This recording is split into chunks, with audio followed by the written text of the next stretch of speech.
Jenius medis. Lanjut lagi, jangan lupa like, komen dan share cerita ini ke media sosial yang sahabat punya. Terima kasih. Bab 186-190 mengubah musuh menjadi teman. Apa yang dia rencanakan? Intuisinya memberitahunya bahwa Kuang Ziming berbohong. Semuanya baik-baik saja, mengapa Kuang Ziming mengajaknya keluar untuk berbicara? Perlu diketahui bahwa hubungan mereka berlima ibarat air dan api, karena persaingan memperebutkan posisi murid resmi sudah lama berlalu. Mungkinkah Kuang Ziming masih ingin meminta perdamaian? Jericho Lee tidak bisa menahan tawanya lagi. Dugaan ini terlalu konyol. Mungkin Mars menabrak bumi. Biarkan dia melihat kalender terlebih dahulu. Lupakan saja, ayo kita periksa kalau waktunya sudah habis. Aku ingin melihat trik apa yang dia mainkan. Dia tidak takut Kuang Ziming mencoba menipunya, terlepas dari apakah itu dari segi kekuatan atau keterampilan medis, mereka berempat tidak dapat menjadi ancaman baginya. Pada pukul 8.30 malam, Jericho Lee meninggalkan klinik Suande miliknya dan bergegas ke sebuah paviliun kecil di jalan. Sepanjang jalan, dia terus memikirkan maksud dan niat Kuang Ziming, dan terus membayangkan kemungkinan yang tak terhitung jumlahnya di benaknya. Misalnya, ketika mereka berempat berkolusi dan merencanakan jebakan untuk dia lompati, itu akan sama dengan saat beberapa dari mereka merusak ramuan obat untuk menyakiti dan membunuhnya. Contoh lainnya adalah ketika mereka berempat memanggil orang-orang untuk menghadapinya dan memberinya pelajaran, seperti bagaimana mereka mengundang sekelompok preman untuk menggunakan mereka agar dia bersikap dan berhenti berkelahi dengan mereka berempat. Terlebih lagi, Kuang Ziming berencana menjebaknya dan memaksanya meninggalkan klinik Suande, jadi mereka berempat telah melakukan hal semacam ini lebih dari sekali. Terlepas dari tebakan apa yang dia buat, dia tidak pernah memikirkan mereka berempat ke arah yang baik. Hanya saja mereka terkenal karena perbuatan jahatnya dan terus mengincarnya, sehingga mustahil baginya untuk memikirkan mereka berempat ke arah yang baik. Sekitar 20 menit kemudian, dia tiba di sebuah paviliun kecil di jalan. Hanya beberapa menit sebelum jam 9. Dari jauh, Jericho Lee melihat Kuang Ziming menunggu di paviliun jalan kecil. Satu orang. Jericho Lee tercengang. Dia hanya melihat Kuang Ziming saja, tapi tidak melihat tiga lainnya. Matanya menyapu sekeliling paviliun dan menemukan bahwa yang ada hanyalah Kuang Ziming. Dia tidak bisa menahan diri untuk tidak mengerutkan kening, ada yang tidak beres. Mungkinkah dia satu-satunya yang meninggalkan pesan itu, dan itu tidak melibatkan Bao Ziming dan yang lainnya? Setidaknya itu terlalu berbeda dari apa yang dia bayangkan sejak awal. Ketika dia berjalan melewati mereka, dia masih tidak berhasil melewati tikungan. Dia bertanya-tanya apakah Bao Ziming dan dua lainnya bersembunyi di suatu tempat dan mengamati dari bayang-bayang. Kuang Ziming berkata sambil melihat Jericho Lee berjalan mendekat. Hanya kamu. Di mana mereka? Hanya aku. Kau meninggalkan pesan itu sendirian. Itu tidak ada hubungannya dengan mereka. Jericho Lee tidak begitu mempercayainya. Mereka berempat biasanya berjalan bersama, dan biasanya mereka berjalan bersama, tapi hari ini, Kuang Ziming bergerak sendirian. Terlalu tidak normal. Melihat ekspresi ragu-ragunya, Kuang Ziming secara alami memahami apa yang dia pikirkan di dalam hatinya. Dia tersenyum, apakah kamu curiga ada jebakan? Apakah kamu pikir kami sengaja berkolusi satu sama lain untuk menjebakmu? Jericho Lee merentangkan tangannya, dan bertanya dengan acuh tak acuh, mungkinkah tidak? Tidak. Kuang Ziming dengan tegas menyangkalnya, saya tahu bahwa kami telah menargetkan Anda berkali-kali di masa lalu, dan Anda akan mewaspadai kami. Saya dapat memahaminya. Namun kali ini, itu adalah keinginan saya sendiri, dan tidak ada hubungannya dengan mereka. Bagaimana kamu membuktikannya? Dia tidak akan percaya sampai dia menghasilkan beberapa bukti substansial. Jika aku berkolusi dengan mereka, apakah aku perlu bicara denganmu? Tidak masalah apakah kamu percaya padaku atau tidak. Singkatnya, ada sesuatu yang ingin kukatakan padamu sendirian kali ini. Ke atas. Ekspresi Jericho Lee tenang, jika dia tidak bisa mengeluarkan buktinya, dia berhak untuk tidak mempercayainya. Kuang Ziming tidak menunjukkan sedikit pun kegembiraan saat dia melihat ekspresinya, seolah semuanya sesuai ekspektasinya. Tapi aku di sini bukan untuk membahas apakah aku percaya padamu atau tidak. Hati seorang pria terpisah dari perutnya, entah apa isi hati Kuang Ziming. Seperti Jericho Lee tertawa dingin di dalam hatinya, ekspresinya tidak berubah saat dia berkata, bicaralah, kenapa kamu mencariku? Ubah musuh menjadi teman. Kuang Ziming hanya menjawab 4 kata, tapi 4 kata ini langsung membuatnya tercengang. Teman. Lelucon macam apa yang kamu mainkan? Kamu sudah berada di tahap ini dan masih ingin menjadi teman. Kuang Ziming, apakah ada yang salah dengan kepalamu? Jericho Lee mulai mencibir. Dia mengira Kuang Ziming mencarinya untuk membicarakan sesuatu yang penting, tetapi setelah setengah hari, dia mulai bercanda. Menghadapi ejekan Jericho Lee, Kuang Ziming terlihat sangat tenang, dan tidak memiliki sedikit pun amarah. Saya serius, dan saya juga menjelaskan dengan jelas apa yang saya katakan. Saya tahu Anda memiliki banyak pendapat tentang kami, dan saya dapat memahami jika Anda tidak puas dengan kami. Kamu benar-benar tahu apa arti kedua kata itu. Jericho Lee tertawa, ekspresinya bahkan tidak bisa ditahan lagi, dan tersedak, apakah kamu lupa apa yang kamu lakukan saat itu? Bicara tentang mengubah musuh menjadi teman di sini, jangan membuatku tertawa. Mengubah musuh menjadi teman hanya dengan beberapa kata, dan kamu ingin menghilangkan semua yang telah kamu lakukan di masa lalu. Rencana Kuang Ziming benar-benar masuk akal. Apakah dia mengira orang lain itu idiot? Aku tidak bercanda, kata Kuang Ziming kata demi kata. Sudut mulut Jericho Lee melebar menjadi senyuman palsu, benarkah? Lalu aku merasa kamu sedang bercanda. Ketika saya pertama kali datang ke sini lebih dari sebulan yang lalu, saya memperlakukan Anda semua sebagai teman saya. Namun, karena wajahmu yang panas menempel di pantatku yang dingin, kamu tidak mungkin lupa bagaimana kamu menjebakku dan menemukan masalah denganku, bukan? Apakah Anda ingin saya memberi Anda daftar hal-hal baik yang telah Anda lakukan? Taburkan garam ke dalam makananku, temukan beberapa penjahat yang menimbulkan masalah bagiku, ganti tanaman obat dengan tujuan membunuhku, temukan beberapa penjahat yang mengganggu bacaanku di tengah malam untuk menjebakku, apa menurutmu aku idiot? Untuk tidak peduli dengan semua yang telah terjadi. Itu mereka, bukan aku. Aku. Kuang Ziming mencoba membela diri dan menyalahkan orang lain. Diam. Jericho Lee memotongnya dengan dingin, apakah kamu masih ingin memutuskan semua hubungan dan menyalahkan mereka? Anda benar-benar berkulit tebal. Saya hanya akan memberi Anda satu kata, tidak tahu malu. Kuang Ziming mengepalkan tinjunya erat-erat, dia menarik napas dalam-dalam dan mengendalikan emosinya, lalu tersenyum, kamu membenciku. Benci. Kamu menganggap dirimu terlalu tinggi.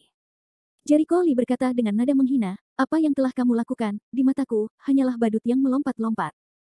Jika kamu tidak memiliki kemampuan untuk bersaing denganku, maka jangan gunakan metode tercela seperti itu. Kamu, Bao Ziming, Mao Hai, Yan Zhou, kalian berempat bahkan tidak layak menjadi dokter. Mereka berempat tidak pernah secara terbuka bersaing dengannya dalam keterampilan medis, selalu menggunakan cara curang untuk menipunya, dan kemampuan mereka jauh lebih rendah daripada dia. Lagi pula, dia bukanlah perawan Maria. Jika orang lain begitu menentangnya, dan mereka semua berencana mengambil nyawanya, bagaimana dia bisa memaafkan mereka? Tidak peduli seberapa baik dia. Bab 187 sulit membedakan kebenaran dan kepalsuan. Kuang Ziming menarik napas dalam-dalam lagi, mengenai hal-hal yang telah saya lakukan, saya tidak dapat meminta maaf atas nama mereka. Namun saya secara pribadi dapat meminta maaf atas hal-hal yang telah saya lakukan, saya minta maaf. Munafik. Jericho Lee tidak menerima hal ini sejak awal, dia tidak percaya bahwa Kuang Ziming akan benar-benar membalikkan keadaannya. Saya meminta maaf dengan sangat tulus. Saya tahu Anda tidak akan menerimanya untuk saat ini, tapi itu tidak masalah. Saya akan membuktikannya. Nada suaranya tulus, dan ketulusan dalam permintaan maafnya sangat banyak. Cukup, berhentilah melakukan akting di sini. Untuk siapa kamu melakukan akting? Orang-orang yang mendengarkan tidak membelinya. Jericho Lee tidak percaya Kuang Ziming benar-benar meminta maaf sejak awal. Di antara mereka berempat, Bao Ziming relatif tenang dan pintar sedangkan Mao Hai pandai menangani hubungan antar manusia, hanya Kuang Ziming yang biasanya satu-satunya yang tidak memamerkan kemampuannya sama sekali. Dia telah menyadarinya sejak lama, jadi jika tiga orang lainnya mengatakan ini, dia mungkin akan mempercayainya, tetapi ketika Kuang Ziming mengatakan ini, dia tidak mempercayainya sama sekali. Semakin cerdik seseorang, semakin mereka tidak mudah mempercayai kata-katanya. Kuang Ziming tidak menyangka bahwa permintaan maafnya tidak akan meyakinkan Jericho Lee sama sekali, melainkan membiarkan Jericho Lee mengejeknya dengan kejam, dan wajahnya pun tenggelam. Aku harus merepotkanmu untuk melakukan suatu tindakan lain kali. Jika kamu bertindak sedikit lebih serius, kamu akan berpikir bahwa semua orang akan dengan mudah tertipu. Jangan coba-coba meninggalkanku tipuan kecil seperti itu lain kali. Jika kamu berani lari ke kamarku lagi, jangan salahkan aku karena bersikap kasar. Bahkan jika kamu adalah murid guru, aku tidak akan bersikap lunak. Setelah melontarkan kata-kata yang penuh dengan niat membunuh, Jericho Lee dengan dingin mendengus dan berbalik, meninggalkan Kuang Ziming yang berwajah hijau. Sialan, Kuang Ziming mengumpat dengan marah, mengapa orang itu tidak mempercayainya? Dia benar-benar ingin meminta maaf, bukan permintaan maaf palsu. Betul, nyatanya Jericho Lee memang ingin berbuat salah. Kuang Ziming tidak bertindak, dia ingin mengubah musuhnya menjadi teman dan menghilangkan permusuhan dari sebelumnya. Namun, karena dia sudah berselisih dengan Jericho Lee, dia terlalu sering mengincar Jericho Lee di masa lalu, dan menyimpan terlalu banyak dendam terhadapnya. Bahkan jika dia mengatakan yang sebenarnya, Jericho Lee tidak mempercayainya dan tidak bisa menyalahkan siapapun. Adapun kenapa dia memilih untuk mengubah musuhnya menjadi teman saat ini, alasannya sebenarnya terkait dengan kesempatan menjadi murid formal. Saat itu, dia dan Bao Ziming mengincar Jericho Lee karena penampilan Jericho Lee yang terlalu luar biasa. Mereka tidak ingin Jericho Lee mencuri perhatian dan mendapatkan pengakuan Chang Xuande, jadi mereka memikirkan cara untuk mengusirnya. Namun, Jericho Lee terlalu sulit untuk dihadapi. Dia telah merusak rencana mereka berkali-kali, dan dia bahkan membuat mereka terlihat sangat menyedihkan. Dia telah mempermalukan mereka beberapa kali di depan Chang Xuande. Saat ini, Jericho Lee semakin mendapat perhatian dari Chang Xuande. Melihat bahwa dia telah menghilangkan semua pusat perhatian mereka, sangat mungkin dia bahkan akan mengambil tempat untuk murid resmi. Kuang Ziming menyadari bahwa situasinya sudah tidak dapat diubah lagi. Daripada menyaksikan dirinya diabaikan setiap hari dan diabaikan setiap hari oleh Chang Xuande, mengapa tidak membangun hubungan baik dengannya sekarang? Mungkin dia bahkan bisa mendapatkan keuntungan dari Jericho Lee dan belajar lebih banyak keterampilan medis. Bahkan jika Jericho Lee akhirnya menjadi murid resmi, dia, sebagai murid magang, mungkin masih bisa terus tinggal di klinik Xuande. Bisa dibilang hubungan antara dirinya dan Jericho Lee telah hancur total oleh kesempatan menjadi murid resmi, namun karena itu, ia tidak punya pilihan selain memilih jalan mencari perdamaian. Kuang Ziming menghela napas, tatapan rumit melintas di matanya. Omong-omong, jika dia memilih untuk berhubungan baik dengan Jericho Lee sejak lama dan tidak mengincarnya, situasinya sekarang bisa berbeda. Namun, tidak ada obat penyesalan di dunia ini. Permusuhan di masa lalu telah membawa akibat buruk di masa kini. Dalam perjalanan pulang, Jericho Lee memikirkan tentang apa yang dikatakan Kuang Ziming. Tentu saja, dia tidak memikirkan apakah yang dikatakan Kuang Ziming itu benar, tapi dia memikirkan mengapa Kuang Ziming mengatakan semua hal ini secara tiba-tiba. Di matanya, Kuang Ziming adalah orang yang sangat licik. Dia pasti tidak akan datang untuk berdamai tanpa alasan, mungkinkah kamu ingin mendapatkan informasi dariku? Itu tidak benar, kabar apa yang harus saya tanyakan? Atau demi masa depanmu sendiri? Aku punya peluang terbesar untuk bersaing memperebutkan posisi murid resmi. Apakah dia sedang mempertimbangkan jalan mundur? Tidak, kalau memang begitu, maka akan lebih tepat mencari guru untuk sementara waktu. Hubungan. Guru akan melunakkan hatinya dan membuatnya tetap tinggal, jadi Anda tidak perlu datang dan memohon kepada saya. Saya tidak dapat memahaminya. Apa yang dia coba lakukan? Mengapa dia ada di sini untuk memohon saya? Dia sempat kebingungan dalam waktu yang lama, namun dia masih belum bisa memahami maksud dan motif tindakan Kuang Ziming ini. Intuisinya memberitahunya bahwa permohonan perdamaian Kuang Ziming mungkin benar, tapi dia tidak bisa mempercayainya. Terlepas dari apakah dia benar-benar mencari perdamaian atau tidak, jika dia benar-benar ingin mengubah musuhnya menjadi temannya, satu hal yang pasti, dia pasti punya motif lain. Penilaian ini didasarkan pada pemahamannya tentang Kuang Ziming. Kuang Ziming adalah orang yang menahan diri ketika melakukan sesuatu, dan juga orang yang memiliki strategi dan strategi, dia pasti akan merencanakan dan mempertimbangkan hal lain ketika melakukan sesuatu. Sulit menebak apa yang dipikirkan orang lain, terutama karena Jericho Lee tidak pandai dalam bidang ini. Dia hanya perlu menjaga jarak dari Kuang Ziming dan 3 orang lainnya. Geng Qianmun. Pemimpin sekte, sesuatu yang buruk telah terjadi. Geng Naga Laut telah dihancurkan oleh seseorang. Anak buahnya panik saat mereka berlari masuk, meneriakkan berita yang mereka terima. Dampak dari berita tersebut, seperti sebuah bom, menyebabkan semua anggota geng Qianmun meledak, dan wajah mereka berubah drastis karena terkejut. Apa? Geng Naga Laut telah dipadamkan. Feng Qing tiba-tiba berdiri, matanya dipenuhi dengan keterkejutan. Bawahannya dengan cepat merangkak dan berguling, dan melemparkan dirinya ke kaki Feng Qing, Master Sekte, Master Klan Naga terbunuh, geng Naga Lautnya dimusnahkan.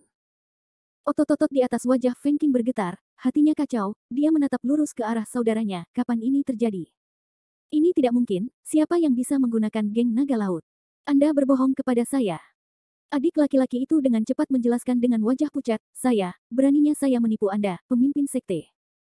Geng Naga Laut benar-benar telah dihancurkan, jika Anda tidak percaya, Master Sekte dapat mengirim orang untuk menyelidikinya. Ini. Feng Qing tertegun oleh berita itu, dia tidak sadar untuk waktu yang lama, dan menoleh untuk melihat salah satu bawahannya. Zhang Qiang, kamu harus menelepon dan mengkonfirmasi, ayah ini tidak, aku tidak percaya padamu. Geng Naga Laut yang besar sebenarnya bisa dihancurkan oleh seseorang. Geng Naga Laut adalah pemimpin bandit di daerah ini, dan mereka yang berani memprovokasi mereka akan membuat mayat mereka menjadi dingin, namun mereka mengatakan bahwa geng Naga Laut mereka telah dihancurkan. Bagaimana dia bisa mempercayainya? Zhang Qiang segera memanggil orang-orang itu dari geng Naga Laut. Dia pertama kali menelepon Long Wu, tetapi setelah mengetahui bahwa tidak ada yang mengangkatnya, dia kemudian menelepon Cheng Tao. Namun, jawaban terakhir yang diterimanya membuatnya tercengang. Kekuatan. Ponsel Zhang Qiang jatuh ke tanah dan hancur berkeping-keping. Dia menoleh dengan ekspresi bingung dan bibirnya bergetar. Tolong, Master Sekte, geng naga lautmu benar-benar telah dihancurkan. Bab 188 Kejutan Feng Qing Ledakan. Kepala Feng Qing meledak saat pandangannya menjadi hitam. Tubuhnya bergoyang dan hampir jatuh ke tanah. Master Sekte. Semua orang berteriak ketakutan ketika mereka bergegas maju untuk mendukungnya. Bagaimana ini mungkin? Tidak mungkin, bagaimana Long Wu bisa mati? Feng Qing tidak dapat menerimanya. Dari lubuk hatinya yang paling dalam, dia tidak mau percaya bahwa Long Wu akan dibunuh. Beberapa hari yang lalu, dia sedang minum dengan Long Wu dan mengobrol. Lelucon yang luar biasa. Saat berikutnya, dia dengan marah berteriak, siapa itu? Siapa sebenarnya itu? Zhang Qiang mengertakkan gigi, Jericho Li. Orang yang membunuh pemimpin sekte klan naga adalah Jericho Li. Feng Qing tidak dapat mempercayainya, dia menatap lurus ke arah Zhang Qiang, bagaimana mungkin dia? Bagaimana dia bisa memiliki kemampuan untuk membunuh Long Wu? Pada akhirnya, dia masih tidak percaya bahwa Long Wu akan mati. Tenggorokan Zhang Qiang berguling dan wajahnya memucat, Master Sekte, itu pasti dia. Master Klan Long membawa beberapa orang untuk menjaga orang Yu itu, tetapi pada akhirnya, bajingan Chu Dong itu pergi mencari bantuan anak itu. Itu. Wajah Feng Qing sangat tidak sedap dipandang. Dia tidak pernah bermimpi bahwa orang yang awalnya sudah mati di matanya, akan benar-benar memiliki kemampuan seperti itu. Sekte Guru, apa yang harus kita lakukan sekarang? Zhang Qiang tidak punya ide lain. Feng Qing mengatupkan giginya, di mana bajingan bermarga Yu itu sekarang. Zhang Qiang menundukkan kepalanya dan menjawab, dia diselamatkan oleh Jericho Li. Setelah berpisah dengannya, dia kembali ke klub malam dan tidak pergi. Dia mungkin sedang memulihkan diri dan memulihkan diri. Dia jelas tidak beristirahat. Saya pikir dia jelas berencana menunggu kesempatan untuk menemukan penolong untuk membunuh kita. Feng Qing telah berinteraksi dengan Yuhi berkali-kali, dan dia terlalu akrab dengan gaya Yuhi dalam melakukan sesuatu. Ekspresi Zhang Qiang berubah, kalau begitu. Haruskah kita mengirim seseorang untuk membersihkannya sekarang? Tidak mungkin. Feng Qing menolaknya dengan lambaian tangannya, itulah mengapa dia menyebabkan keributan besar. Dia pasti akan sangat berhati-hati, dan jika kamu mengirim orang untuk menangkapnya lagi, kamu tidak akan bisa berbuat apa-apa. Dia tidak seorang idiot, dan peringatan ini tidak boleh luput dari perhatian. Dia harusnya sadar betul akan situasinya sendiri. Dengan adanya prefekmu, dia tidak akan bisa membalikkan keadaan. Dia pasti akan memikirkan cara untuk menemukan jalan keluar dari ini. Benar, Feng Qing menganggukkan kepalanya, dan tiba-tiba mengganti topik. Saat ini, tidak ada yang membantunya, tapi ada kemungkinan ada seseorang yang bisa membantunya. Siapa? En Cheng Feng. Dia. Zhang Qiang mengungkapkan ekspresi terkejut, dia akan membantu Yuhi. Tidak mungkin, kan? Saya mendengar bahwa En Cheng Feng juga tidak memiliki hubungan yang baik dengannya. Feng Qing menggelengkan kepalanya, hubungan mereka berdua sangat dekat. Yuhi pernah menyelamatkan nyawanya, selama dia bukan orang yang tidak tahu berterima kasih, bagaimana mungkin dia tidak membantunya? Zhang Qiang terkejut, Yuhi menyelamatkan nyawa En Cheng Feng sebelumnya. Dia belum pernah mendengar berita ini sebelumnya, tetapi jika berita ini benar, maka dia akan mengerti mengapa En Cheng Feng mungkin membantu Yuhi. Namun, En Cheng Feng juga ragu-ragu sekarang. Lagi pula, pengawas prefektur mulah yang ingin berurusan dengan Yuhi, jadi dia memiliki beberapa keraguan. Mata Feng Qing bersinar dengan cahaya aneh saat dia menghela napas dalam-dalam. Siapkan keretanya. Saya akan mengunjungi gubernur kabupatenmu. Sudah lama sekali saya tidak ke sini. Baik Pak. Klinik Suande. Selama beberapa hari terakhir, dia telah mempelajari yang diberikan Chang Suande kepadanya. Ketika dia punya waktu luang, dia akan pergi ke perpustakaan dan mencari informasi. Terakhir kali dia menjalani diagnosis Chang Suande, dia memastikan bahwa penyebab kelumpuhan Qi Wei ada di tulang belakangnya, dan memberinya arahan umum. Meskipun dia memiliki petunjuk umum, tidak mudah untuk menemukan penyebab penyakit dari banyaknya informasi. Setelah mencari selama beberapa hari, dia masih tidak dapat menemukan petunjuk apapun. Meskipun dia hanya berhasil menemukan sedikit petunjuk. Informasi, penggunaannya terbatas. Diagnosis sulit seperti ini sungguh sulit, tidak heran ada begitu banyak masalah medis yang sulit di dunia ini, dia hanya bisa menghela nafas. Kali ini, penyakit Qi Wei benar-benar mengganggunya. Meskipun dia telah memperoleh warisan Santo medis, fondasinya terlalu lemah. Jika dia benar-benar dapat memahami isi dari warisan tersebut, kali ini dia mungkin dapat dengan mudah mendiagnosis penyakitnya. Namun, saat ini dia tidak dapat melakukannya. Bahkan ketika Chang Suande memeriksa informasi dalam beberapa hari terakhir, dia tidak mendapatkan banyak petunjuk.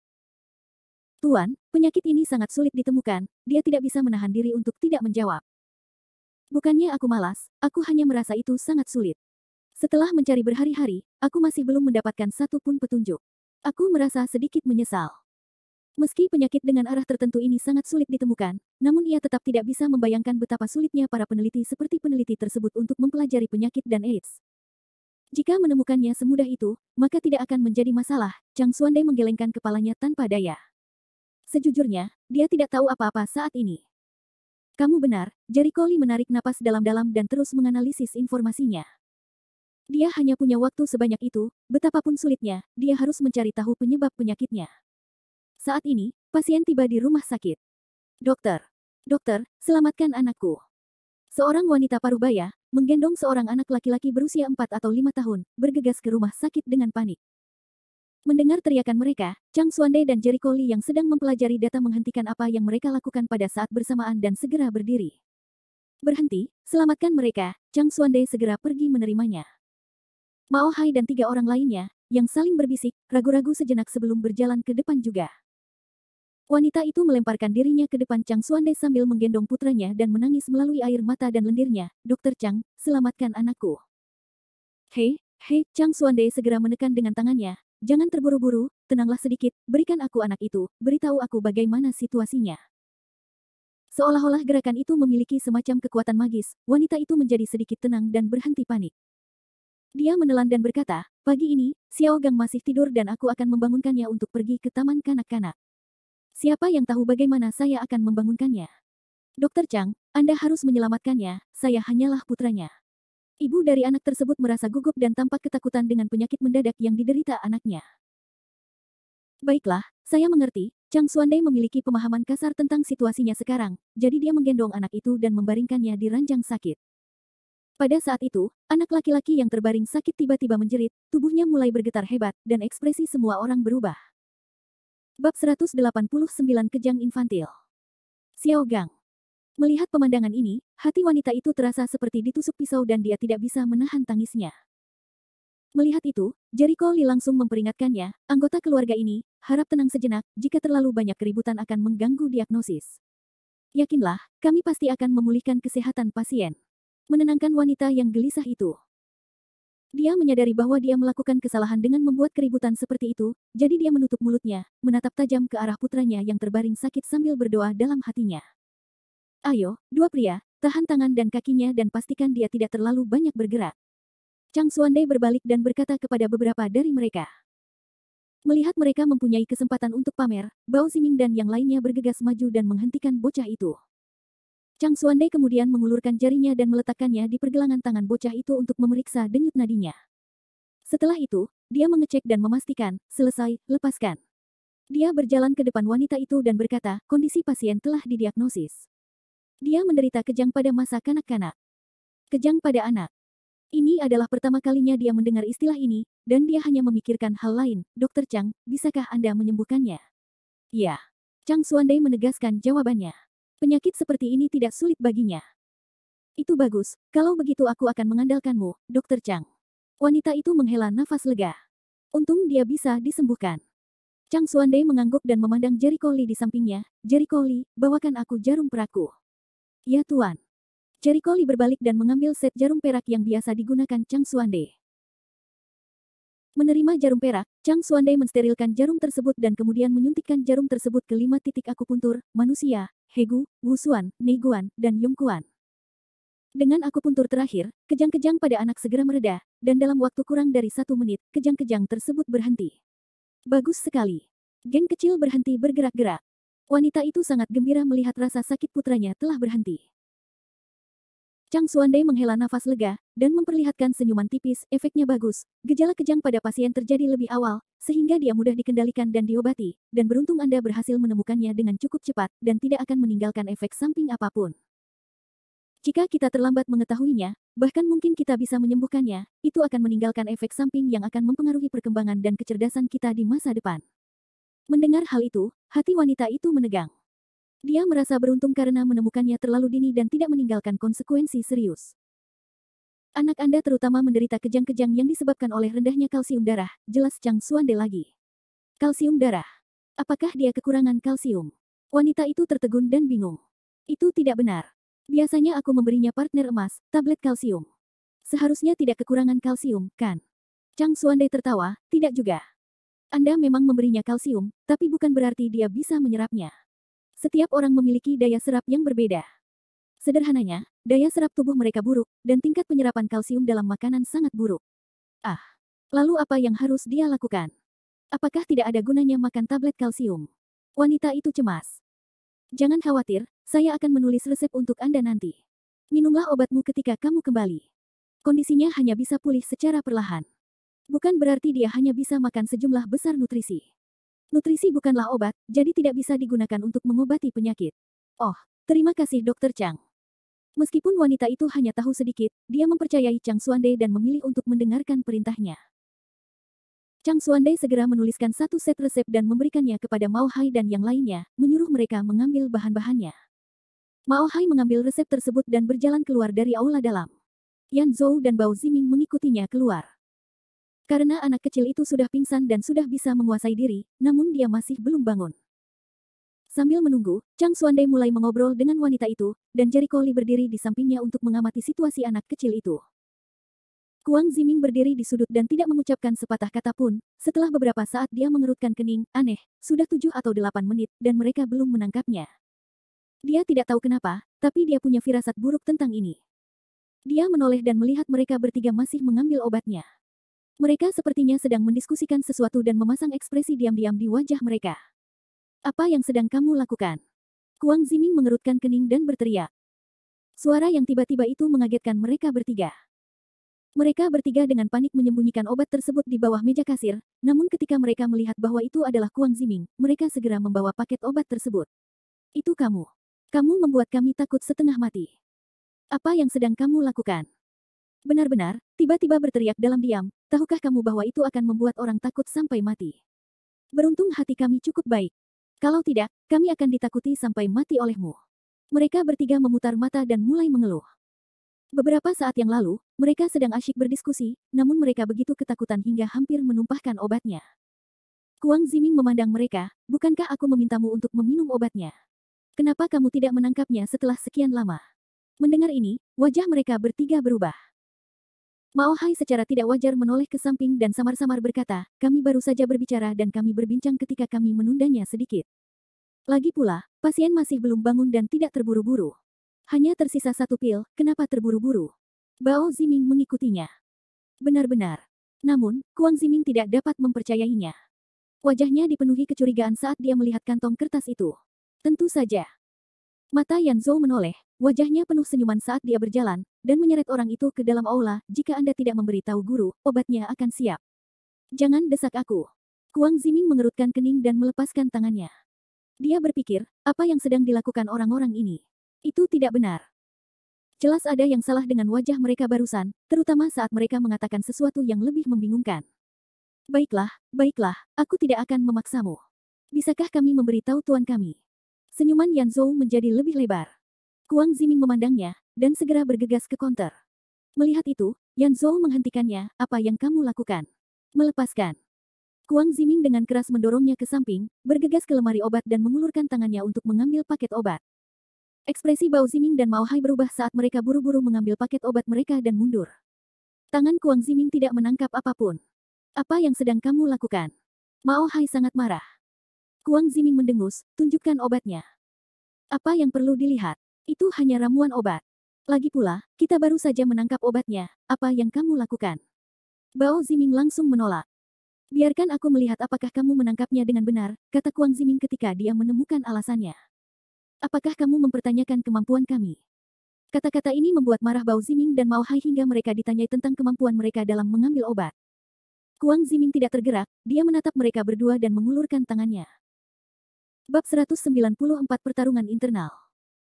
Huff, kenapa kamu tidak melihat saja formula obatnya? Bao Ziming memegang paket obat itu erat-erat, tidak mau membiarkan Kuang Ziming melihat paket obat itu apapun yang terjadi. Saat ini, Kuang Ziming yakin ada masalah dengan paket obat, matanya berubah dingin, apa sebenarnya yang kalian bertiga rencanakan? Konspirasi. Jangan bicara omong kosong. Ekspresi Bao Ziming dan Mao Hai berubah pada saat bersamaan. Karena aku ngomong asal-asalan, biar aku lihat paket obatnya. Kalau tidak ada masalah, kenapa kalian tidak berani memberikan paket obat itu kepadaku? Omong kosong. Berhenti memfitnah kami. Kapan paket obat itu bermasalah? Mereka berdua panik, dan menggenggam paket obat itu lebih erat lagi. Tatapan Kuang Ziming berubah dingin. Dia segera bergegas ke depan Bao Ziming, mengulurkan tangannya dan meraih ujung paket obat itu. Kantong kertas itu. Jangan pedulikan kami. Bao Ziming mendengus marah sambil menarik kembali sambil memegang paket obat. Namun, dia menemukan bahwa Kuang Ziming sedang memegang erat-erat, menyebabkan dia menjadi sangat marah. Lepaskan. Lepaskan tanganku. Sepertinya kalian benar-benar merencanakan sesuatu. Apakah kamu gila?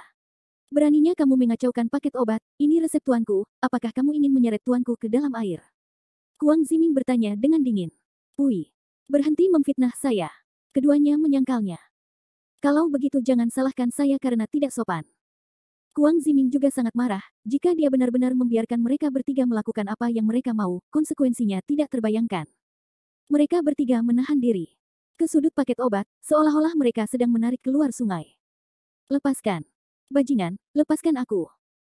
Jika kalian patuh biarkan aku memeriksa paket obat, aku akan melepaskannya tentang itu. Dalam mimpimu. Kedua belah pihak berdebat tanpa henti, tak satu pun dari mereka bersedia melepaskan tangan mereka dan menundukkan kepala. Robek. Tiba-tiba, kantong kertas itu mengeluarkan suara robekan yang memekakkan telinga saat terbelah menjadi dua potongan dari sudut. Hancur. Ramuan di dalamnya tersebar di seluruh lantai. Pemandangan ini mengejutkan semua orang. Udara sepertinya membeku pada saat ini ketika mereka menahan napas. Sialan. Akan kulihat seberapa baik dirimu lakukan itu. Bao Ziming sangat marah, dia bergegas maju dan melayangkan pukulan ke arah Kuang Ziming. Enyahlah. Kuang Ziming tidak mau kalah. Berhenti berkelahi. Berhenti. Mao Hai dan Yan Zhou segera bergegas maju untuk mendukung mereka, dan dengan susah payah, mereka berhasil memisahkan keduanya. Bao Ziming menggertakkan giginya, kamu bajingan, siapa yang menyuruhmu melakukan ini? Rencana kami telah dirusak olehmu, idiot. Huff, apakah kamu akhirnya mengakuinya? Kuang Ziming mendengus, dia berjongkok dan memeriksa ramuan yang tersebar di tanah, hanya untuk mengetahui bahwa bunga emas perak yang digunakan untuk memadamkan api telah diganti dengan ginseng merah, menyebabkan ekspresinya menjadi lebih buruk. Kamu kalian punya nyali, siapa yang memintamu melakukan itu? Honey Sakle memiliki fungsi menurunkan api, menghilangkan panas dan detoksifikasi. Namun, ginseng merah adalah tonik yang hebat. Sampai batas tertentu, itu adalah tonik hebat yang dapat meningkatkan kemarahan seseorang. Memakannya tidak hanya tidak akan menurunkan apinya, tapi juga akan memperbesarnya. Ekspresi mereka bertiga menjadi gelap, dan mereka tidak mengatakan apapun untuk waktu yang lama. Aku bertanya padamu, apakah kalian semua bisu? Kuang Ziming menatap mereka bertiga dan sangat marah. Yan Zhou berdehem dan menarik napas dalam-dalam, sejak aku memberitahumu, maka aku tidak bisa berbuat apa-apa. Ya, kita semua sudah sepakat. Petik 2. Apakah kamu bodoh? Tahukah kamu konsekuensi dari melakukan hal itu? Setelah menggunakan ginseng merah, anak itu akan kehilangan nyawanya setelah memakannya. Pada saat itu, guru juga akan terlibat. Pada saat itu, kalian juga akan mendapat masalah. Apakah Anda pikir Anda bisa lolos begitu saja? Dia benar-benar tidak tahu apa yang mereka bertiga pikirkan hingga melakukan hal bodoh seperti itu. Bao Ziming tertawa dingin, sederhana saja, kenapa kita tidak menyalahkan dia saja? Apa katamu? Kuang Ziming tiba-tiba menoleh untuk menatapnya, dan tanpa sadar berteriak, apakah kamu mencoba menjebak Jericho Lee? Iya. Bodoh. Kuang Ziming berkata dengan nada menghina, bagaimana kita dijebak? Resepnya ditulis oleh guru, dan obatnya disita oleh kalian. Ini sangat sederhana. Katakan saja kita mengambil jamu dari lemari obat menurut mereka. Dia diam-diam menukar jamu dari lemari obat. Bao Ziming sepertinya sudah lama menyiapkan penjelasannya. Kuang Ziming terkejut, bisakah berhasil?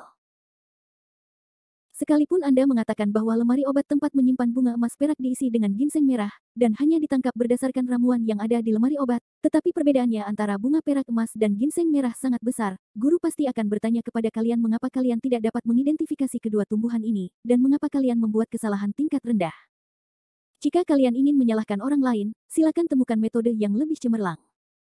Mao Hai tertawa aneh, dia memasang ekspresi santai, bukankah itu sederhana? Kita membahasnya sebelumnya, ketika guru bertanya tentang hal itu, kita semua mengatakan bahwa kita tidak tahu, tetapi dia diam-diam berubah ramuan herbal di lemari obat, dan kita bisa menyerahkan tanggung jawab padanya. Sekalipun orang dengan mata yang tajam dapat mengetahui bahwa ada yang salah dengan perkataan mereka, namun tidak ada bukti yang membuktikan bahwa mereka berbohong. Maka, Chang Xuande tidak akan bisa mempersulitnya. Kuang Ziming mengerutkan keningnya. Bagaimana? Apakah kamu ingin bergabung dengan kami? Jika kita berempat mempertahankan nada yang sama, bahkan jika dia tidak mati, dia akan tetap mati. Mereka bertiga terus menyemangatinya.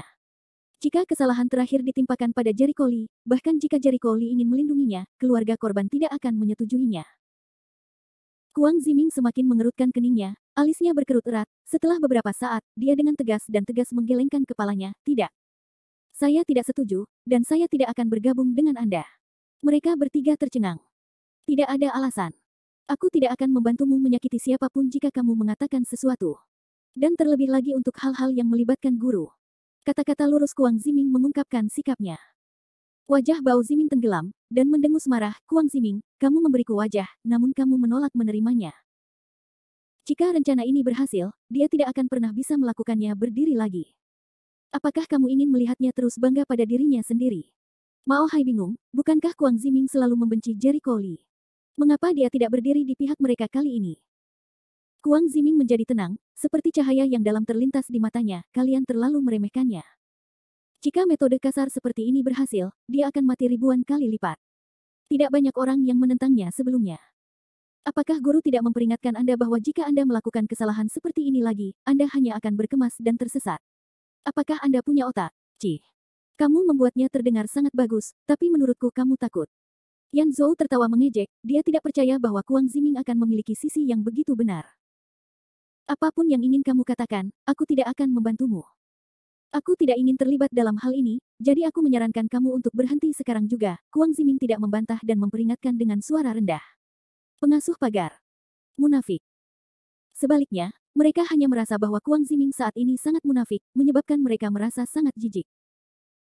Mereka telah melihat dengan jelas bahwa Kuang Ziming tidak hanya takut, mereka juga merasa tidak bisa menang melawan Jericho Lee, jadi mereka tidak mau membantu mereka.